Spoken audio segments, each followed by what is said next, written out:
हाँ, तो इससे पहले वाले वीडियो के अंदर अपन ने फ्री स्पेस के अंदर इलेक्ट्रोमैग्नेटिक वेव के बारे में चर्चा की। इस लेक्चर के अंदर अपन पढ़ेंगे या इस वीडियो के अपन पढ़ेंगे कि नॉन कंडक्टिंग मीडियम में इलेक्ट्रोमैग्नेटिक वेव किस प्रकार से गति करेंगे। ठीक है, ये जो नॉन कंडक्टिंग मीडियम और फ्री स्पेस मीडियम की अपन तुलना करा, ये दोनों मीडियम लगभग सेम या इलेक्ट्रोमैग्नेटिक वेव दोनों सेम गति से अपने पास क्या करती हैं, सेम जो प्रॉपर्टीज़ हैं वो फॉलो करती हैं। यहाँ पे सिर्फ चेंज होता है, तो वो चेंज होता है अपने पास जहाँ पे वहाँ पे फ्री स्पेस की विद्युतशीलता आती है उसको अपन चेंज करेंगे माध्यम की विद्युतशीलता के, और जहाँ फ्री स्पेस की चुंबकनशीलता होती है उसको अपन रिप्लेस करेंगे माध्यम की चुंबकनशीलता से। ठीक है यहाँ तक? हाँ, तो अब अपन देखते हैं Maxwell equation in non conducting medium में अपने पास किस प्रकार से। यहाँ पे अपने पास वहाँ पर भी चार्ज डेंसिटी आपके पास क्या थी, जीरो थी, और करंट डेंसिटी भी आपके पास क्या थी, जीरो थी। यहाँ पर भी दोनों का मान आपके पास क्या रहेगा, जीरो रहेगा। ठीक है, तो मैक्सवेल इक्वेशन से अपन नॉन कंडक्टिंग मीडियम में अपन देखते हैं डाइवर्जेंस ऑफ ई बराबर आपके पास होता है रो अपॉन एप्सिलॉन। तो रो का मान जीरो होने के डाइवर्जेंस ऑफ ई बराबर आपके पास आ जाएगा जीरो। यहाँ डाइवर्जेंस ऑफ बी बराबर आपके पास आ जाएगा ऑलवेज क्या होता है, जीरो होता है।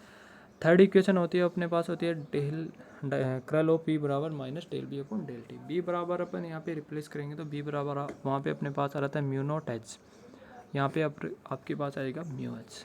तो बी का मान पुट करने पर आपके पास कर्ल ऑफ बी बराबर minus mu del H upon del T. Fourth equation अपने पास है ये वाली, यहाँ पे जे का मान अपने पास करंट डेंसिटी आपके पास क्या रहेगी, जीरो रहेगी। तो कर्ल ऑफ बी बराबर आपके पास आ जाएगा mu epsilon del E upon del T. ठीक है यहाँ तक? तो इस इक्वेशन को अपन एच की फॉर्म में लिखेंगे तो ये आपके पास आ जाएगा कर्ल ऑफ एच बराबर आपके पास आएगा epsilon del E upon del T. ये वाली इक्वेशन, ये इक्वेशन दोनों अपने पास क्या है, सेम है, और ये वाली दोनों इक्वेशन भी आपके पास क्या है, सेम है। ठीक है यहाँ तक? अब आगे चल करते हैं अपन, इक्वेशन थर्ड है। अब इनका जो इलेक्ट्रो में अपन यहाँ पे करेंगे चर्चा पहले कि इलेक्ट्रोमैग्नेटिक वेव के अपन सॉल्यूशन किस प्रकार से निकालते हैं। सेम उसी प्रकार से अपन करेंगे, इसका दोनों साइड करल लेंगे, इसका दोनों साइड करल लेंगे, एक का मान एक में पुट करवाएंगे, वहाँ से अपन देखेंगे कि आपके पास किस प्रकार की डिफरेंशियल इक्वेशन प्राप्त होती है। फिर डिफरेंशियल इक्वेशन का किस प्रकार से हल होता है वो ही अपन जान करेंगे। तो यहाँ पे अपने पास समीकरण नंबर 3 है, इसका दोनों तरफ से अपन करल लेते हैं तो ये वाली इक्वेशन आपको प्राप्त होती है। इस इक्वेशन को अपन लेफ्ट हैंड साइड में इस वाले फॉर्मूले से अपन ओपन करते हैं तो आपके पास ये वाला समीकरण प्राप्त होता है। इस समीकरण में आपके पास होता है डाइवर्जेंस ऑफ ई बराबर जीरो। मैक्सवेल फर्स्ट इक्वेशन अपन लिख सकते हैं इन नॉन कंडक्टिंग मीडियम के अंदर। ठीक है, मैक्सवेल फोर्थ समीकरण से अपन लिख सकते हैं कर्ल ऑफ बी बराबर आपके पास है यहाँ से mu epsilon del E upon del T. ठीक है, इन दोनों का मान अपन पुट करवाते हैं तो आपके पास जो इक्वेशन प्राप्त होती है ये वाली इक्वेशन प्राप्त होती है। ठीक है, इस इक्वेशन को अपन सोल्व करते हैं तो आपके पास ये वाली इक्वेशन प्राप्त होती है। इस इक्वेशन को आगे सोल्व करते हैं तो ये इक्वेशन प्राप्त होती है। अब वहाँ पे आपके पास आ रहा है म्यू नॉट एप्सिलॉन नॉट, तो सी बराबर होता है 1/रूट म्यू नॉट एप्सिलॉन नॉट, यानी वो अपने पास कर रहा था अपने पास फ्री स्पेस के अंदर इलेक्ट्रोमैग्नेटिक की वेव लाइट की वेलोसिटी से गति करती है, जबकि अपने पास नॉन कंडक्टिंग मीडियम में अपने पास वेलोसिटी वी से गति करती है। तो वी बराबर आपके पास हो जाएगा 1/रूट म्यू एप्सिलॉन। ठीक है यहाँ तक?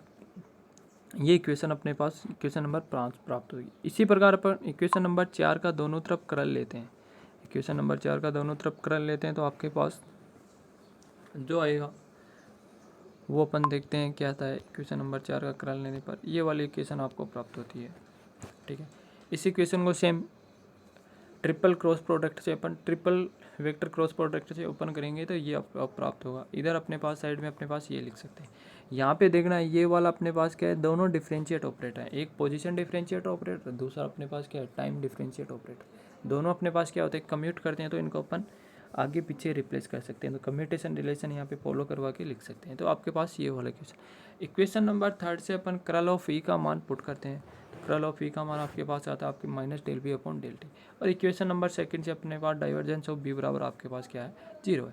तो इन दोनों का मान समीकरण इसमें अपन पुट करवाते हैं तो आपके पास ये वाली इक्वेशन प्राप्त होती है। इस इक्वेशन को अपन आगे सोल्व करते हैं तो ये इक्वेशन प्राप्त होती है। इस इक्वेशन को आगे सॉल्व करने पर ये वाली इक्वेशन प्राप्त होती है। तो del square B minus mu epsilon del 2p upon del T square, इसको अपन लिखेंगे तो आपके पास ये वाला इक्वेशन आ जाएगा। ठीक है, तो यहाँ पे v बराबर आपके पास रहेगा रूट म्यू एप्सिलॉन। ठीक है यहाँ तक।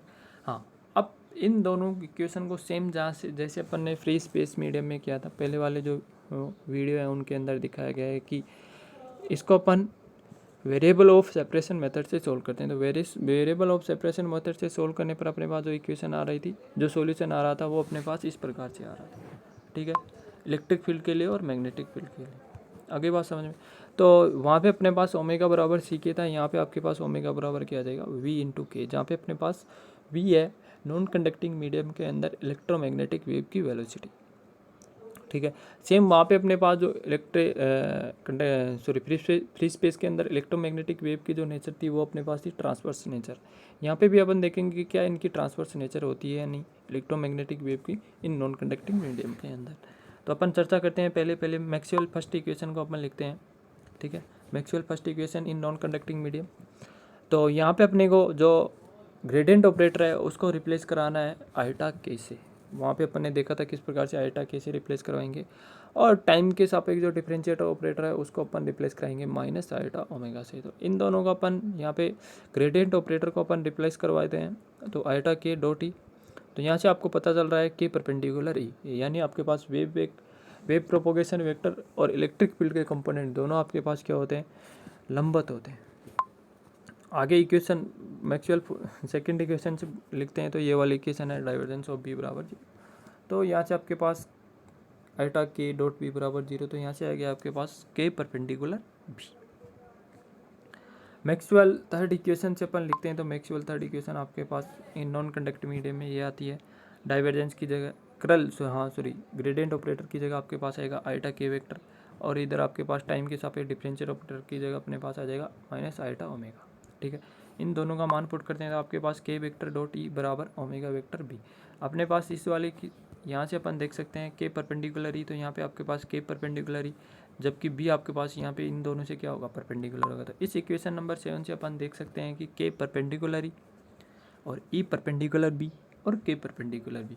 तो यहाँ से अपने पास तीनों आपके पास क्या होते हैं, लंबवत होते हैं आपस में। इसका मतलब नॉन कंडक्टिंग मीडियम में भी आपके पास जो इलेक्ट्रोमैग्नेटिक वेव की नेचर होती है वो क्या होती है, ट्रांसवर्स होती है। ठीक है, इक्वेशन नंबर 4 से अपन देखते हैं। इक्वेशन नंबर 4 से आपके पास आता है ये वाले समीकरण। यहाँ पे अपने पास ग्रेडियंट ऑपरेटर की जगह आइटा के और टाइम के सापेक्ष डिफरेंशियल ऑपरेटर की जगह माइनस आइटा ओमेगा, इनका मान पुट करते हैं तो यहाँ से भी आपके पास इक्वेशन नंबर 8 प्राप्त होती है। अब नीचे चलते हैं तो यहाँ से भी पता चलता है के परपेंडिकुलर बी, बी परपेंडिकुलर ई। ठीक है, इक्वेशन 7 अपने पास यहाँ से निकली थी। इक्वेशन 7 से अपन लिख सकते हैं ये वाला। ठीक है, के को अपन रिप्लेस कराएं के वेक्टर बराबर मोड ऑफ के एन केप जहाँ अपने पास है यूनिट वेक्टर इन के वेक्टर डायरेक्शन। ठीक है, और बी बराबर अपन पुट कर सकते हैं म्यू एच। ठीक है, म्यू अपने पास है मीडियम की चुंबकनशीलता। तो इन दोनों का मान पुट करवाते हैं तो इस इक्वेशन से अपन यहाँ पे आते हैं, ये इक्वेशन अपने को ये प्राप्त होती है। ठीक है, अब अपन जानते हैं कि के परपेंडिकुलर ई है, इसका मतलब एन के परपेंडिकुलर ई होगा। तो इन दोनों का मान अपन पुट करते हैं तो आपके पास ये इक्वेशन प्राप्त होती है बराबर ये। तो यहाँ से अपने पास जो जेड अपने पास है wave impedance in non conducting medium, Z का मान निकालते तो आपके पास mod of E upon mod of H बराबर ओमेगा अपॉन के बराबर आपके पास इनटू में म्यू। ओमेगा अपॉन के को अपन लिख सकते हैं वी वेलोसिटी, वी ओमेगा बराबर वी के, जहाँ पे अपने पास वेलोसिटी है wave velocity in non conducting medium, electromagnetic wave की velocity in non conducting medium. इन दोनों का मान यहाँ पे पुट करते हैं तो आपके पास जेड का मान ये आता है म्यू इंटू ई अपॉन एच।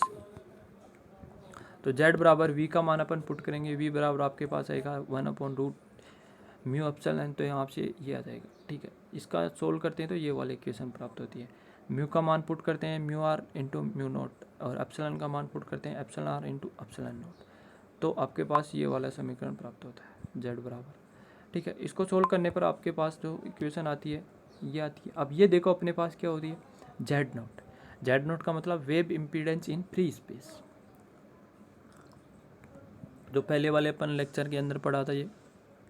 तो यहाँ पे आपके पास wave impedance in non conducting medium में बराबर होता है जेड बराबर Z naught root over mu r upon epsilon r. ठीक है, सेम वहाँ पे ही अपने पास जो काम कर रहे थे वो ही यहाँ पे काम कर रहे हैं कंडक्टिंग नॉन कंडक्टिंग मीडियम में कंडक्टिंग वेक्टर। अब अपन निकालते हैं पॉइंटिंग वेक्टर। पॉइंटिंग वेक्टर बराबर आपके पास आता है ई क्रॉस एच।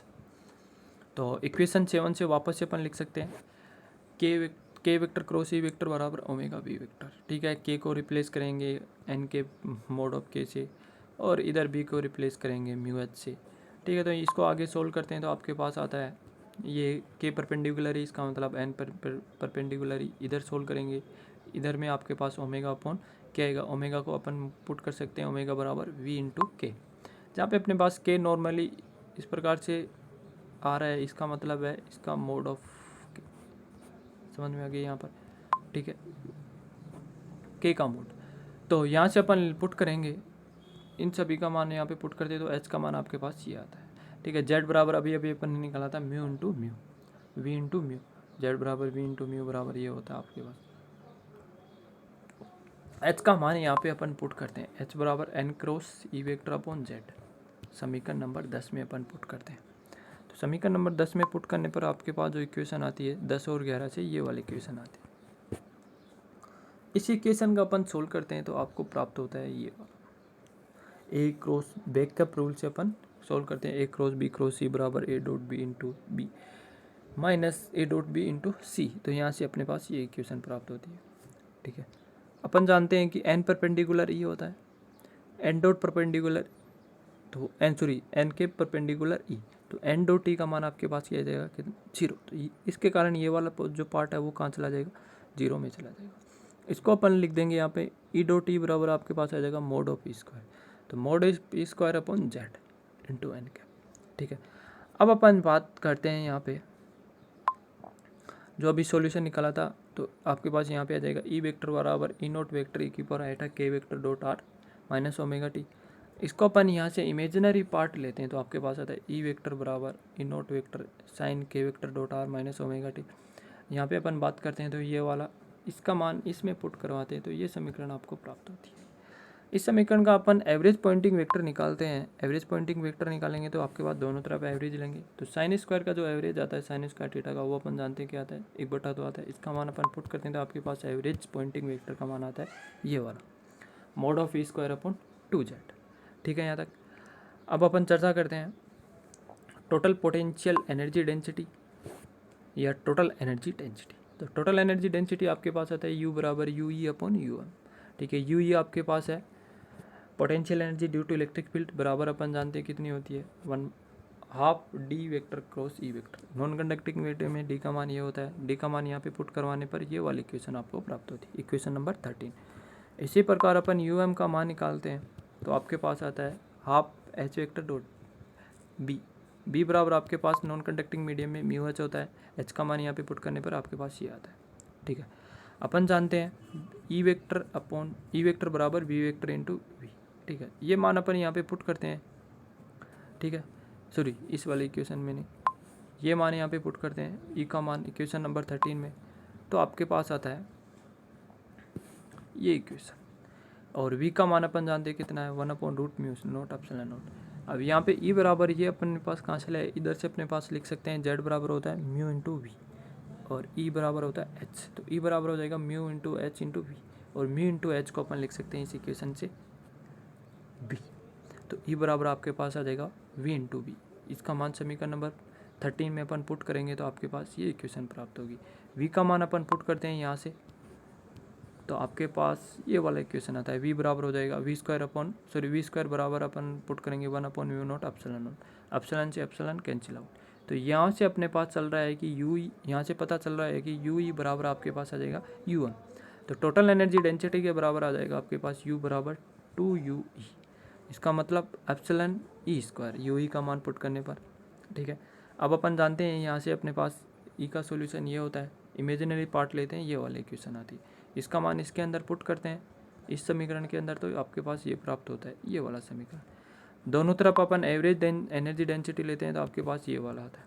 ठीक है। इसका वही एवरेज लेंगे साइन स्क्वायर थीटा का आपके पास होता है हाफ। इसका मान पुट करने पर एवरेज पोटेंशियल एनर्जी आ जाएगी, पोटेंशियल एनर्जी डेंसिटी, तो ये आ जाएगा। अपन जानते हैं एवरेज पॉइंटिंग वेक्टर बराबर ये होता है, इन दोनों का रेशियो निकालते हैं Poynting vector upon energy density, तो आपके पास ये समीकरण प्राप्त होता है। यहाँ से हाफ से हाफ क्या हो जाएगा, कैंसिल आउट हो जाएगा, और इससे E naught square upon E naught square से E naught square cancel out हो जाएगा, बचेगा अपने पास ये वाला। जेड बराबर आपको पता है ये होता है वी म्यू होता है, ठीक है। तो वी म्यू पुट करने पर आपके पास ये आ जाएगा। वी बराबर आपके पास होता है नॉन कंडक्टिंग मीडियम के अंदर 1/रूट म्यू एप्सिलॉन, इसका मान अपन पुट करेंगे यहाँ पे म्यू एप्सिलॉन का मान, तो आपके पास आएगा वी स्क्वायर। वी से वी कैंसिल आउट हो जाएगा, ऊपर में एक वी बचेगा, तो आपके पास एस बराबर प्राप्त होगा we into you N K. तो आपके पास एवरेज ऑफ एस बराबर V into average of mu into N. तो आपके पास ये जो रिलेशन आ रहा है ये किसके अंदर आ रहा है, पॉइंटिंग वेक्टर और एवरेज एनर्जी डेंसिटी के अंदर, ठीक है। तो इस प्रकार से अपन ने पास इलेक्ट्रोमैग्नेटिक वेव होती हैं वो किसके अंदर, नॉन कंडक्टिंग मीडियम के अंदर गति करती हैं, नॉन कंडक्टिंग मीडियम के अंदर बिहेव करती हैं, सेम एज इट इज अपने पास है फ्री स्पेस के इक्वल टू। बस फ्री स्पेस और नॉन कंडक्टिंग मीडियम में म्यू नोट को रिप्लेस कराना है म्यू से, और एप्सिलॉन नोट को रिप्लेस कराना है एप्सिलॉन से, इतना ही अंतर है नॉन कंडक्टिंग मीडियम और कंडक्टिंग मीडियम के अंदर।